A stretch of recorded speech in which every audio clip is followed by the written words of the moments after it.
The reaction number third is nucleophilic addition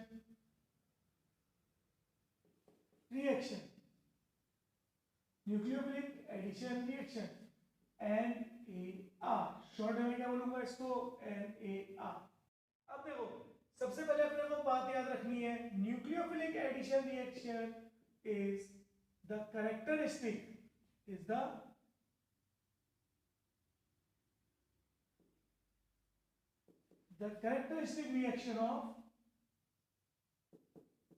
of carbonyl compounds.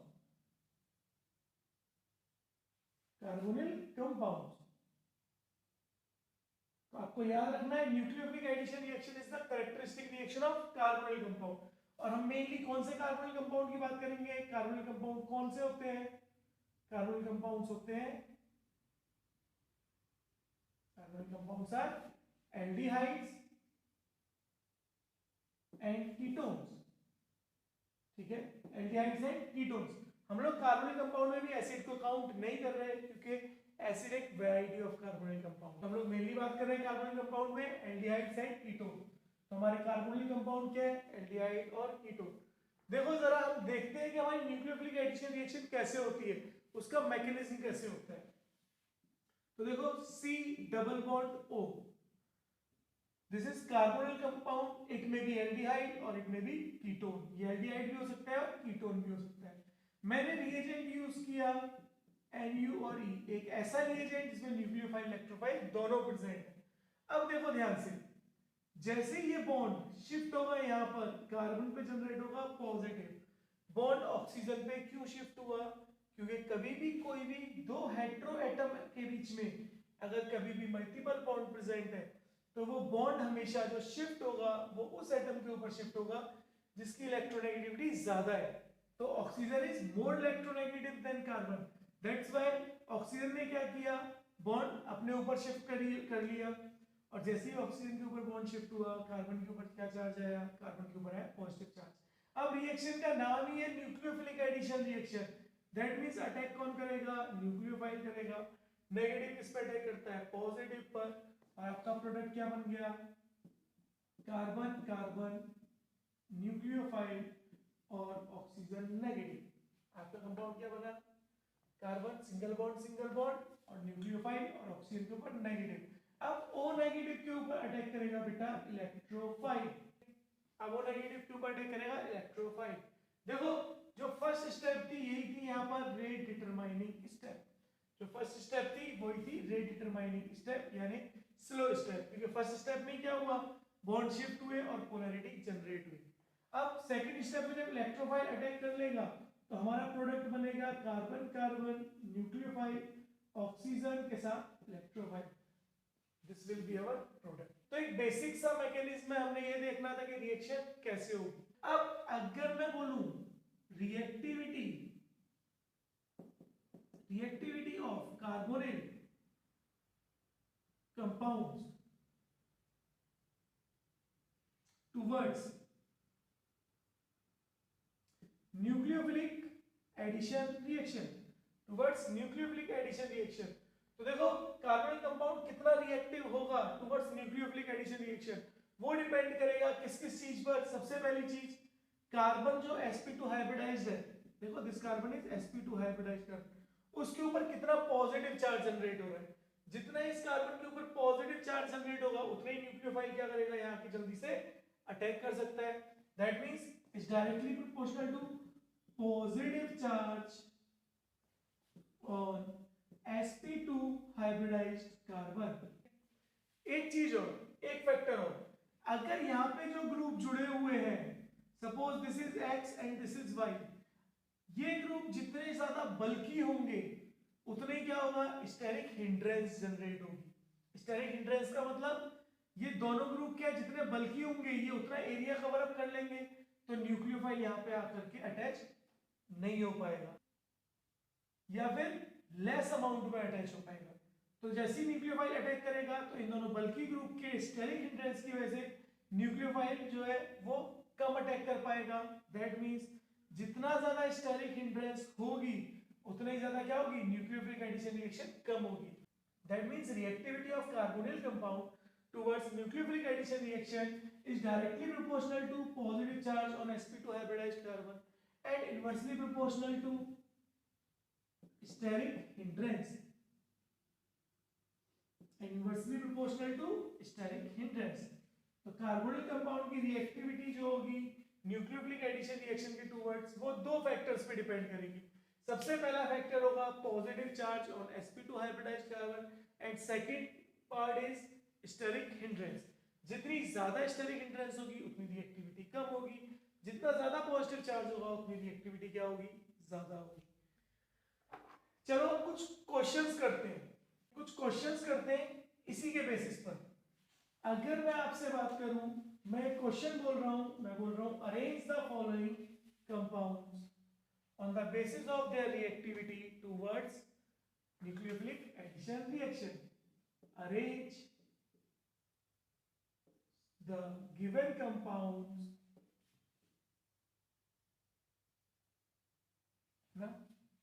arrange the given compounds according to their reactivity towards nucleophilic addition reaction। इन given compound का arrange करना है आपको उनकी according to their reactivity towards nucleophilic addition reaction. देखो first मैं दे रहा हूं, जहां मैं बोल रहा हूं CCl3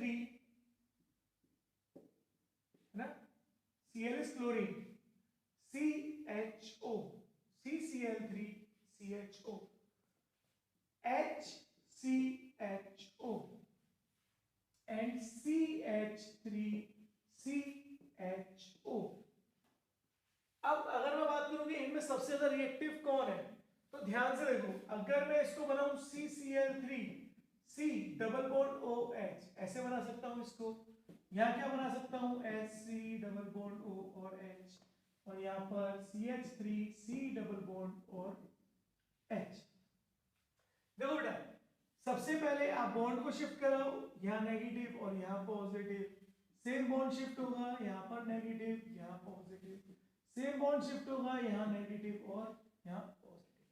अब देखो ध्यान से, कार्बन के साथ क्लोरीन जुड़ा हुआ है जो कि मोर इलेक्ट्रॉन विड्रॉइंग है, तो जैसे जैसे कार्बन क्लोरीन से जुड़ा हुआ है ये ग्रुप इलेक्ट्रॉन को विड्रॉ करेगा, पॉजिटिव चार्ज क्या होता जाएगा, बढ़ता जाएगा, तो पॉजिटिव चार्ज क्या हो जाएगा, इंक्रीज हो जाएगा।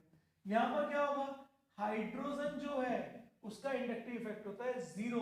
हम लोग इंडक्टिव इफेक्ट को हमेशा मेजर करते हैं विद रिस्पेक्ट टू हाइड्रोजन, हम वहां पे हाइड्रोजन को स्टैंडर्ड मानते हैं।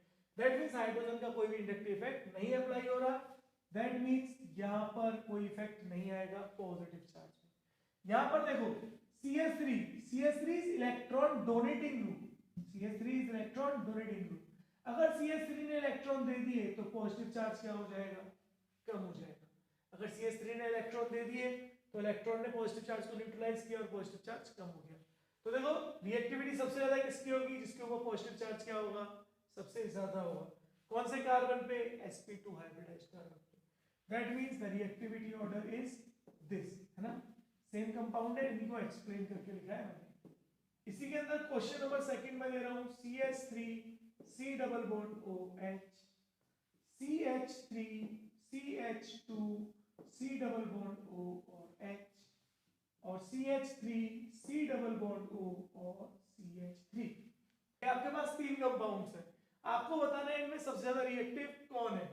तो देखो यहां पर नेगेटिव यहां पॉजिटिव, बॉन्ड शिफ्ट कराया, यहां नेगेटिव यहां पर पॉजिटिव, बॉन्ड शिफ्ट कराया, यहां नेगेटिव यहां पॉजिटिव। अब देखो इस पॉजिटिव को ये CH3 क्या कर रहा है, इलेक्ट्रॉन दे रहा है, because CH3 is a electron donating group. तो इसका मतलब जब ये इलेक्ट्रॉन देगा तो पॉजिटिव चार्ज क्या हो जाएगा, कम हो जाएगा।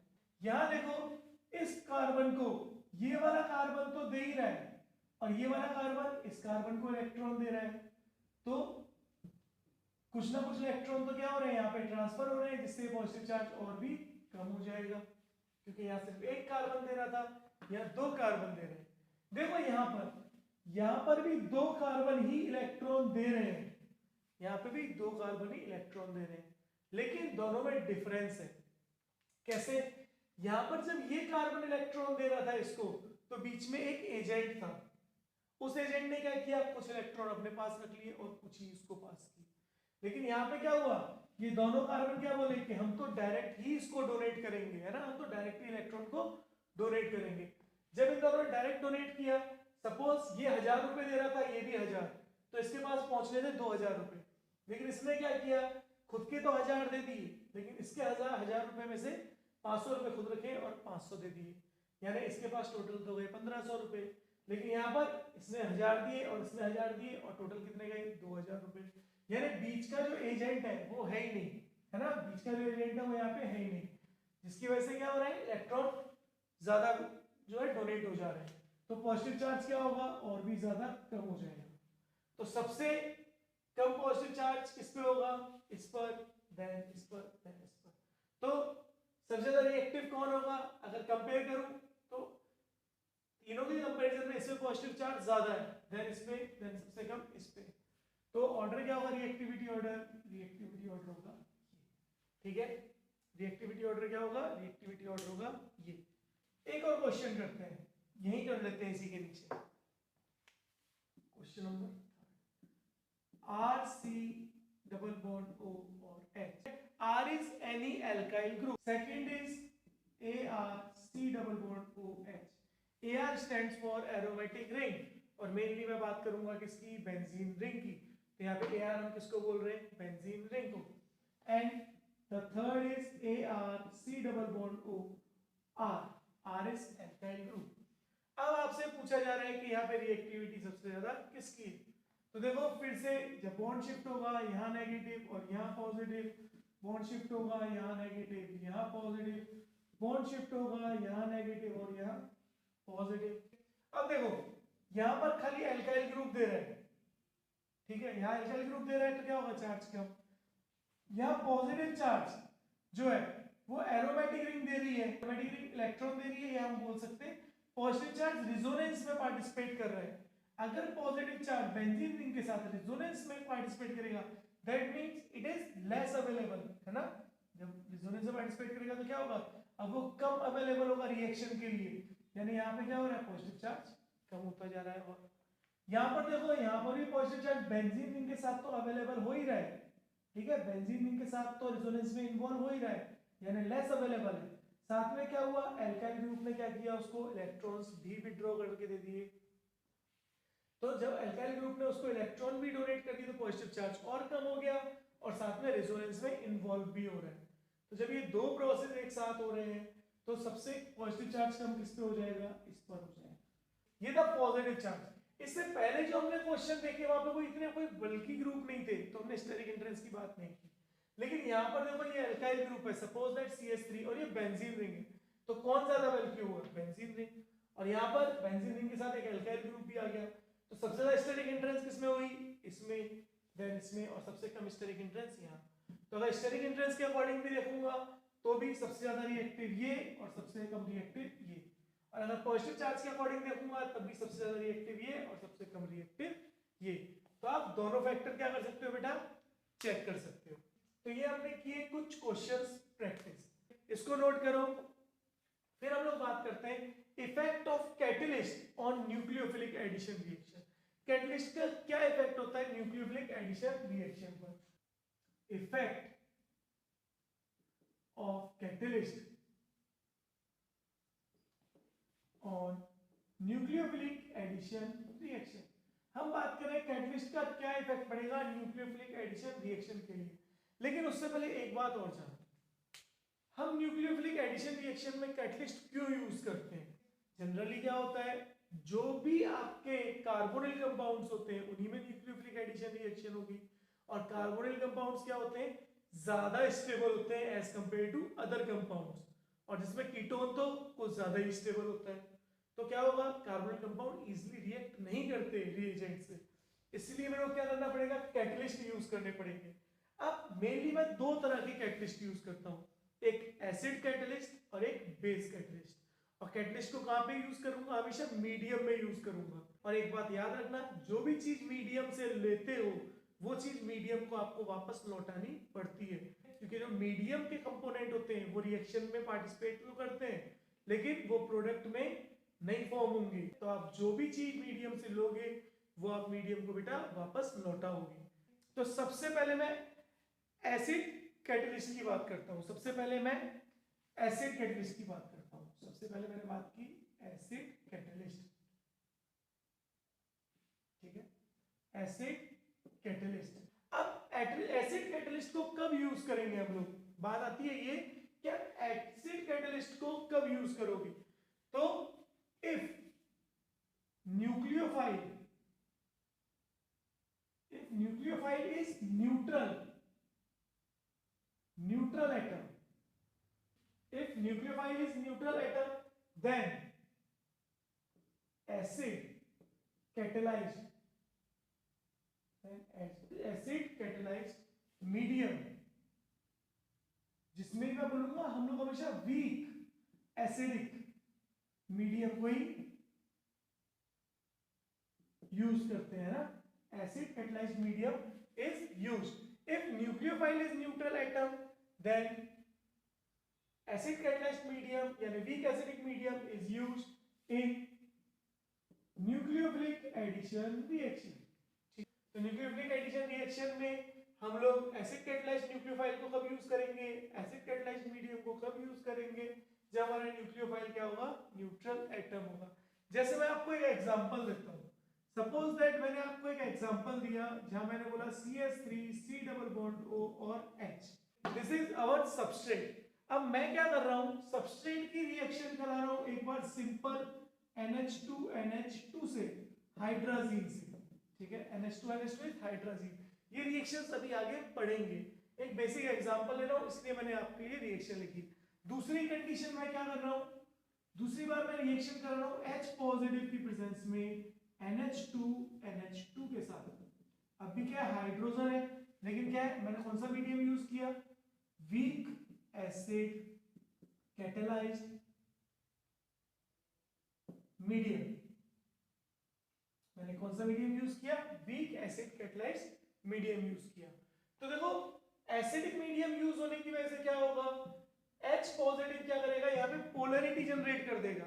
H पॉजिटिव क्या करेगा, यहाँ पे पोलरिटी जनरेट कर देगा, यानी क्या होगा, ये बॉन्ड फटाफट यहाँ शिफ्ट होगा, यहाँ पॉजिटिव होगा और H पॉजिटिव यहाँ पे अटैक कर देगा। जबकि यहाँ पर NH2 कोई पोलरिटी जनरेट कर ही नहीं पा रहा है ना, क्योंकि NH2 क्या करेगा, अकेला कोई पोलरिटी जनरेट कर ही नहीं पा रहा। तो मेरे को किसकी जरूरत पड़ी, मीडियम की जरूरत पड़ी ताकि पोलरिटी ज्यादा जल्दी हो जाए। तो अगर मीडियम प्रेजेंट नहीं है तो NH2 क्या करेगा, स्लो अटैक करेगा। NH2 क्या करेगा, स्लो अटैक करेगा। क्या होगा, लेस रिएक्टिव होगा। लेकिन जैसे ही बेटा मैंने मीडियम यूज किया, देखो NH2 is a neutral atom, lone pair कोई चार्ज नहीं होते है ना, लोन पेयर को इक्विवेलेंट लेते हैं वाले वन नेगेटिव चार्ज के, but it is not a charge, it is only a pi electron. तो NH2 प्रेजेंट है, सिंपली न्यूट्रल एटम थे, तो क्या हुआ, वीक एसिडिक मीडियम यूज करना पड़ा। जैसे ही वीक एसिडिक मीडियम यूज किया, एसिडिक मीडियम ने क्या किया, पोलरिटी जनरेट की और आपका कंपाउंड बना CH3COH पॉजिटिव और H, CH3COH पॉजिटिव और H। अब क्या होगा, अब यहां पर आप लोग अपना NH2NH2 को इंट्रोड्यूस करा दोगे, जहां पे NH2 के पास लोन पेयर ऑफ इलेक्ट्रॉन होंगे और आपका प्रोडक्ट फॉर्म हो जाएगा। ठीक है, आपका प्रोडक्ट फॉर्म हो जाएगा। दैट मींस ये क्या है, ये आपकी फास्ट रिएक्शन है। ठीक है, फास्ट रिएक्शन है, क्यों, क्योंकि फास्ट अटैक हुआ ड्यू टू प्रेजेंस ऑफ किसके, एसिडिक मीडियम के, या आप तो बोल सकते हो सिर्फ due to presence of catalytic medium. तब जो कैटालिटिक मीडियम यूज करेंगे वो सिर्फ इसलिए करेंगे ताकि हम लोग रिएक्शन की स्पीड को बढ़ा सके। अभी यहाँ से H लिया है, अभी थोड़ी देर बाद जब आगे हम लोग रिएक्शन करेंगे तो आप देखोगे कि जो मीडियम से हाइड्रोजन लिया था वो हाइड्रोजन हम आगे वापस कर देंगे। तो वो जब मैं इन रिएक्शंस को करके बताऊंगा तो सारी चीजें आपको एक्सप्लेन करूंगा। सबसे पहले हमें इतनी बात समझ आ गई है। अब मेरे को एक क्वेश्चन देता हूं, देखो अब एक क्वेश्चन की बात करते हैं। सपोज दैट मैंने आपको एक क्वेश्चन दिया, कंपटीशन में मोस्ट कॉमन है, बहुत बार पूछ लिया जाते हैं इस तरह के क्वेश्चन। मैंने आपको पूछा कि मेरा कंपाउंड है, क्वेश्चन है CHO, मैंने उसको रिएक्ट कराया NH2OH के साथ। NH2OH is known as, OH is hydroxyl group, NH2 is amine, that means this is hydroxyl amine। जब मैंने हाइड्रोक्सिल अमीन को यूज कराया तो देखो सबसे पहले तो common sense, NH2OH is a neutral atom. मैं मीडियम वगैरह को कभी यूज नहीं कर रहा हूं, आपको खुद ही बताना है। मैंने बोला कंपाउंड बना CH3CH डबल बॉन्ड NOH, इस कंपाउंड को हम बोलते हैं ऑक्साइन, बोलेंगे ऑक्साइन भैया, हमारे ऑक्साइन भैया बनके फॉर्म्ड हो गए, प्लस वाटर। तो यहां पे क्वेश्चन बोला है मेरे को, the above reaction complete at, और रिएक्शन कंप्लीट होगी कब? पहला, जब pH होगी 1, सेकेंड जब pH होगी 7, थर्ड जब pH होगी 13, and the fourth one is जब pH होगी 4.5, जब pH होगी 4.5। आपको बता दूं न्यूट्रल न्यूक्लियोफाइल था, दैट्स मींस क्या होगा, एसिड कैटालाइज्ड मीडियम यूज होगा। हमने क्या पढ़ा था, एसिड कैटालाइज्ड मीडियम कैसा होता है, वीक एसिडिक मीडियम होता है। तो सबसे पहले तो एसिडिक चेक करो भाई, this is neutral, this is basic. Acidic कौन हुआ, फर्स्ट एंड फोर्थ, पहला और चौथा क्या है, एसिडिक है। अब देखो first is strong acid but fourth is weak acid, that means option number fourth is correct. अब आपको बता दूं कि ये क्वेश्चन आईआईटी में एक बार पूछा जा चुका है। तो देखो जो भी चीज पढ़ रहे हो उसकी कंप्लीट डिटेल पता होनी चाहिए, है ना, आधा अधूरा ज्ञान हमेशा नुकसानदायक होता है। तो जरा इसको नोट कर लो, देन फिर मैं आपको बताता हूं base catalysed reaction. Second is base catalyst, ठीक है, बेस कैटालिस्ट। अब बेस कैटालिस्ट क्या होगा, अगर आपका रिएजेंट जो है वो एक पुअर सोर्स ऑफ न्यूक्लियोफाइल है, अगर आपका रिएजेंट जो है, if the reagent is poor source of nucleophile, then base catalyst medium is used। तो बेस कैटलिस्ट मीडियम यूज होगा।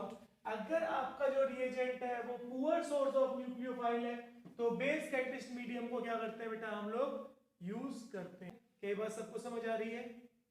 बहुत। एक एग्जांपल करते हैं जहां पे मैं बात कर रहा हूं किसके बारे में, मैंने एक कंपाउंड लिया CH3 C double bond O और H, मैंने उसकी रिएक्शन कराई HCN के साथ, और दूसरी कंडीशन में मैंने उसकी रिएक्शन कराई HCN और साथ में बेस कैटालाइज्ड का मतलब देखो सबसे पहले HCN सबको पता है, HCN is a weak acid, HCN is a weak acid. जब वीक एसिड है तो क्या होगा, आयोनाइज बहुत कम होगा, तो कम अमाउंट में साइनाइड देगा। तो इसके साथ मुझे क्या करना पड़ेगा, जब ये कम अमाउंट में साइनाइड देगा that means it is less reactive, है ना, लेस रिएक्टिव, और रिएक्शन क्या होगी, स्लो रिएक्शन होगी, क्योंकि ये तो कंप्लीट आयोनाइज ही नहीं हो पा रहा है क्योंकि वीक एसिड है। आपको ये चीजें पहचाननी आनी चाहिए। लेकिन अगर मैं HCN के साथ सपोज दैट NaCN ले लूं, तो NaCN is a strong electrolyte, NaCN is a strong electrolyte, और ये क्विकली कन्वर्ट हो जाएगा Na positive plus Cn negative में। अब देखो क्या हुआ, मैंने source base catalysed medium use किया यानी NaCN यूज किया। यहां पे अब Cn क्या है, मेरा एक न्यूक्लियोफाइल है, एक न्यूक्लियोफाइल है जो क्या करेगा, साइनाइड की कमी को पूरा करेगा। और सोडियम क्या होगा मेरा, एक इलेक्ट्रोफाइल, नहीं, सोडियम इलेक्ट्रोफाइल नहीं होगा, सोडियम का ऑक्टेट कंप्लीट है। सोडियम पॉजिटिव का मतलब क्या होगा, टोटल 10 इलेक्ट्रॉन, है ना, यानी 2 और 8, यानी सोडियम का ऑक्टेट कंप्लीट है। तो जिन एलिमेंट्स का ऑक्टेट कंप्लीट होता है वो इलेक्ट्रोफाइल या न्यूक्लियोफाइल की तरह बिहेव नहीं करेंगे। खासकर हम लोग बात कर रहे हैं इलेक्ट्रोफाइल की, तो जो एस ब्लॉक के एलिमेंट्स होते हैं जिनका ऑक्टेट कंप्लीट होता है वो बिहेव नहीं करते एज अ इलेक्ट्रोफाइल। तो सोडियम तो मीडियम में ऐसा का ऐसा ही पड़ा रहेगा, वो कोई इंटरफेयर नहीं करेगा। अब जैसे मैंने NaCN को लिया था तो साइनाइड स्ट्रॉन्ग इलेक्ट्रोलाइट है, ठीक है, NaCN is a strong electrolyte, तो क्या करेगा, रिएक्शन की रिएक्टिविटी को बढ़ा देगा और हमारी रिएक्शन क्या हो जाएगी, फास्ट रिएक्शन हो जाएगी, हमारी रिएक्शन क्या हो जाएगी, फास्ट रिएक्शन हो जाएगी। अब यहाँ पर ये मोर रिएक्टिव हो गई, यहाँ पर ये मोर रिएक्टिव हो गई।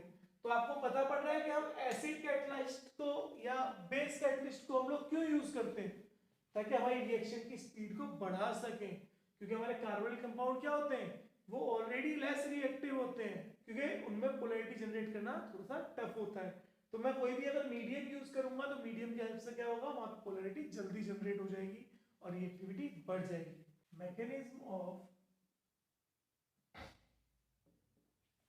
Nucleophilic addition reaction, mechanism of nucleophilic addition reaction.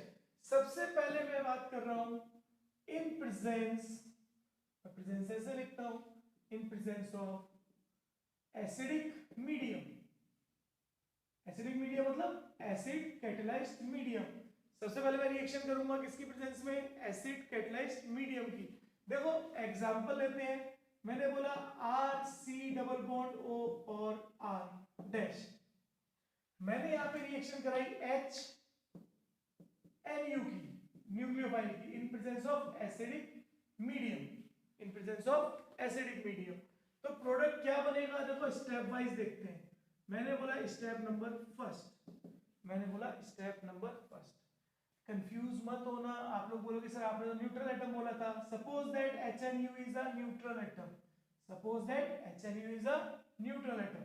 अगर ये न्यूट्रल एटम है और एसिडिक मीडियम में मैं रिएक्शन करा रहा हूं तो स्टेप वन क्या होगी, RC double bond O R dash है, इसके पास सबसे पहले जाएगा H पॉजिटिव आयन, इसके पास सबसे पहले जाएगा H पॉजिटिव आयन, जो कहां से आएगा, आपका मीडियम से आएगा। जैसे ये गया यहाँ पे नेगेटिव चार्ज जनरेट और यहाँ पे पॉजिटिव चार्ज जनरेट, और क्या बनेगा R। जब भी कोई भी चीज मीडियम से जाती है तो हम उसको टाइप में काउंट नहीं करते। टाइप में कैसे, मैं बोलूंगा सर रिएक्शन का नाम तो न्यूक्लियोफिलिक एडिशन रिएक्शन था, लेकिन H positive is a electrophile, तो हम वहां पर उसको ऐड नहीं करते हैं जो भी चीज मीडियम से आती है। तो मेरे पास कंपाउंड बना ROH positive R dash, this is our first step. अब देखो इस स्टेप में इंटरमीडिएट का फॉर्मेशन हो गया, दैट मींस ये क्या होगी हमारी रेट डिटरमाइनिंग स्टेप, ये क्या होगी बेटा हमारी रेट डिटरमाइनिंग स्टेप। अब स्टेप नंबर सेकंड में क्या होगा, स्टेप नंबर सेकंड में हमारा अटैक करेगा RCOH पॉजिटिव R डैश के ऊपर अटैक करेगा NUH, अटैक करेगा NUH। जैसे ही NUH में न्यूक्लियोफाइल के पास लोन पेयर ऑफ इलेक्ट्रॉन होंगे और जैसे ही वो अटैक करेगा आपका कंपाउंड क्या बनेगा, RCOH NUH। न्यूक्लियोफाइल ने लोन पेयर दिया तो न्यूक्लियोफाइल के पास आया पॉजिटिव चार्ज, यहाँ बना R डैश। कई बार बच्चे कंफ्यूज होते हैं, बोलते हैं सर कई जगह पे हमें न्यूक्लियोफाइल पे नेगेटिव चार्ज मिलता है, सर कई जगह पे न्यूक्लियोफाइल पे लोन पेयर लिखा हुआ मिलता है, और सर कई जगह पे दोनों ही लिखे मिल जाते हैं। तो बेटा एक नेगेटिव चार्ज एक लोन पेयर के इक्वल होता है, ठीक है, आपको याद रखना। तो आप लोन पेयर भी बना सकते हो और नेगेटिव चार्ज भी बना सकते हो, और जहाँ दोनों मिल जाते हैं वो लिखने वाला भावनाओं में ज्यादा बह जाता है, तो दोनों मेंशन करते हैं। आपको तो बस याद रखना है न्यूक्लियोफाइल में लोन पेयर हो या नेगेटिव चार्ज हो, दोनों इक्विवेलेंट होते हैं, आप दोनों में से कोई एक बना दो, दिस इज इनफ। अब क्या होगा, जब न्यूक्लियोफाइल ने लोन पेयर दिया तो उसमें पॉजिटिव चार्ज आया, और वो पॉजिटिव को देने के लिए हाइड्रोजन को क्या बोलेगा, भाई तू जा और मेरा बॉन्ड मुझे वापस दे दे।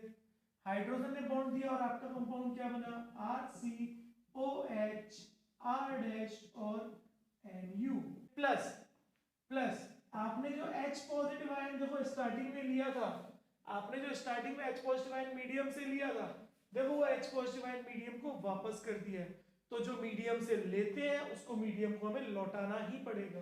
अब देखो ध्यान से, क्या आपको ये वाला कार्बन कायरल कार्बन लग रहा है, और अगर ये वाला कार्बन कायरल कार्बन है तो क्या होगा, ये R एंड S दोनों फॉर्म बनाएगा, यानी दो एनेंशियोमर बनाएगा, R फॉर्म और S फॉर्म। जब हम आइसोमेरिज्म पढ़ेंगे मैं वहां पे आपको आर और एस कंफर्मेशन भी बताऊंगा। आर मतलब डेक्स्ट्रो रोटेटरी, एस मतलब लीवो रोटेटरी। तो आर एस एनेंशियोमर बनाएगा, और जब भी कभी भी दो एनेंशियोमर एक साथ बनते हैं तो फॉर्म करते हैं क्या, रेसिमिक मिक्सचर। रेसिमिक मिक्सचर इसका मतलब अगर कभी भी आपका कार्बोनिल कंपाउंड किसी से भी रिएक्ट कर रहा है और वो आर एंड एस कॉन्फ़िगरेशन बना रहा है, दैट मींस आपका प्रोडक्ट क्या होगा, हमेशा रेसिमिक मिक्सचर होगा। तो आपसे अगर क्वेश्चन इस तरह का पूछे तो आप उसको बता देना। अब ये था in presence of acidic medium, दो स्टेप हुई। अब मैं बात कर रहा हूं in presence of basic medium. Second में बात कर रहा हूं in presence of basic medium. In presence of basic medium, अगर मैं बेसिक मीडियम की बात करूंगा और फिर से एग्जांपल ले रहा हूं R C double bond O R dash, और फिर से मैंने लिया H N U, and suppose that यहां पर जो हमारा न्यूक्लियोफाइल है वो पुअर सोर्स है ना, हमारा जो रिएजेंट है वो पुअर सोर्स ऑफ न्यूक्लियोफाइल है। तो मैं क्या करूंगा, एक एडिशनल न्यूक्लियोफिलिक मीडियम लूंगा, यानी बेसिक मीडियम लूंगा, जैसे पहले लिया था HCN के साथ NaCN। हम सेम चीज लेके कंडीशन चेंज कर रहे हैं। अब क्या बनेगा हमारा प्रोडक्ट, तो देखो यहाँ पे भी क्या होगा, स्टेप नंबर फर्स्ट आपका कंपाउंड आएगा R C double bond O और आर डैश। सबसे पहले कौन आएगा, मीडियम से आएगा, तो मीडियम से कौन आया, NU आया। और देखो क्या होगा, यहाँ पर नेगेटिव और यहाँ पर पॉजिटिव, और न्यूक्लियोफाइल नेगेटिव कहाँ पे अटैक करेगा, पॉजिटिव। अब ये न्यूक्लियोफाइल ने क्या किया, न्यूक्लियोफिलिसिटी बढ़ा दी, जिसकी वजह से एडिशन हो गया किसका, न्यूक्लियोफाइल का, और स्ट्रक्चर क्या बना, RCO नेगेटिव NU और R डैश। फर्स्ट स्टेप में क्या हुआ बेटा, ये हुआ। अब ये भी क्या है, देखो फिर से एक चार्ज जनरेट किया, दैट मींस ये स्टेप क्या होगी, ये स्टेप भी होगी रेट डिटरमाइनिंग स्टेप।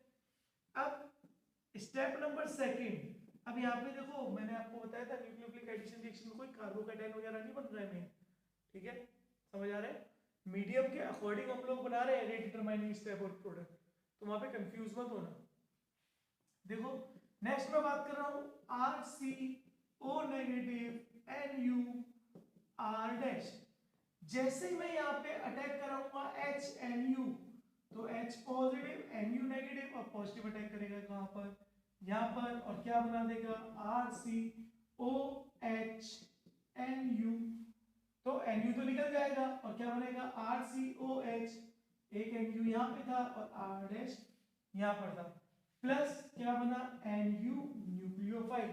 तो देखो स्टार्टिंग में मीडियम से न्यूक्लियोफाइल लिया था तो मीडियम का हिसाब बराबर कर दिया, उसको न्यूक्लियोफाइल वापस लौटा दिया। अब यहाँ पे भी देखो क्या है, आपका कायरल कार्बन है, यानी यहाँ पे भी क्या बनेगा, RS कॉन्फ़िगरेशन बनेगी, यानी प्रोडक्ट क्या बनेगा, हमेशा रेसिमिक मिक्सचर बनेगा, ठीक है। चलो बहुत अच्छे, ये हम सबको आगे है। अब आगे बढ़ते हैं और कुछ बेसिक बात को हम कर लेते हैं, इसको मिटा रहा हूं। आपको मैंने एसिडिक और बेसिक मीडियम में मैकेनिज्म बता दिया है कि एसिडिक मीडियम में किस तरह से मैकेनिज्म होगा और बेटा बेसिक मीडियम में किस तरह से मैकेनिज्म होगा। अब अगर मैं बात करूं न्यूक्लियोफिलिक एडिशन रिएक्शन, तो न्यूक्लियोफिलिक एडिशन रिएक्शन में हमें कौन कौन सी रिएक्शंस पढ़नी है, हम उसकी बात करते हैं। सबसे पहली रिएक्शन पढ़ूंगा मैं एडिशन ऑफ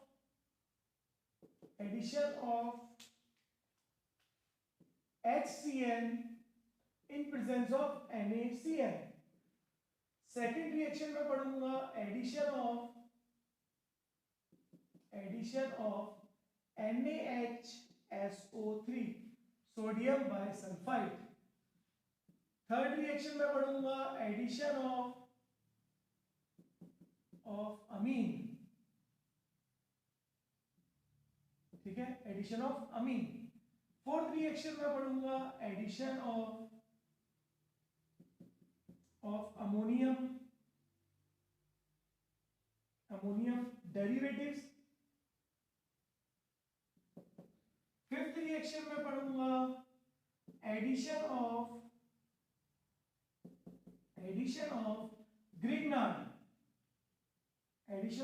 ग्रिग्नार्ड रिएजेंट, हम लोग ग्रिग्नार्ड रिएजेंट के साथ पढ़ेंगे। देन सिक्स्थ रिएक्शन में क्या पढ़ूंगा, सिक्स्थ रिएक्शन में पढ़ूंगा addition of addition of alcohol, ठीक है। ये रिएक्शन बहुत इंपॉर्टेंट है, ये जो रिएक्शन है एडिशन ऑफ एल्कोहल, ये रिएक्शन बहुत इंपॉर्टेंट है, क्योंकि जब एल्कोहल का एडिशन होता है तो यहाँ पे हेमी एसिटल लिंकेज बनती है पहले, देन एसिटल कंपाउंड फॉर्म होता है, ऐसे ही कीटोन होगा तो हेमी कीटल बनेगा, देन कीटल कंपाउंड फॉर्म होगा। तो ये इंपॉर्टेंट रिएक्शन है।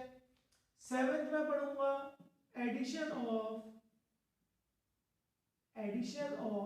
Water, and the last reaction which I will study is addition of diol, addition of diol, ठीक है, एडिशन ऑफ डाइऑल। तो न्यूक्लियोफिलिक एडिशन में हमें ये 8 रिएक्शन पढ़नी है, इलेक्ट्रोफिलिक एडिशन में हमने 7 रिएक्शन पढ़ी थी। इन रिएक्शन से आपकी काफी चीजें कवर हो रही हैं। देखो कार्बोनिल कंपाउंड की काफी चीजें आपने कवर अप कर ली, कार्बोनिल कंपाउंड की काफी रिएक्शन कवर कर ली। सेम इलेक्ट्रोफिलिक एडिशन में क्या किया था, एल्कीन्स की और एल्काइंस की काफी रिएक्शन कवर अप कर ली थी। फ्री रेडिकल एडिशन में क्या किया, उसमें भी एल्कीन्स एल्काइंस की कवर कर ली। तो ऐसी जो टाइप्स ऑफ रिएक्शन हम पढ़ते जाएंगे वहां पे उन कंपाउंड्स को कवर अप करते हैं। तो ये जो 8 रिएक्शंस हैं इनको हम लोग स्टार्ट करते हैं नेक्स्ट लेक्चर में। तो आगे हम लोग पढ़ेंगे नेक्स्ट लेक्चर में, आज का लेक्चर हम लोग यही खत्म करते हैं।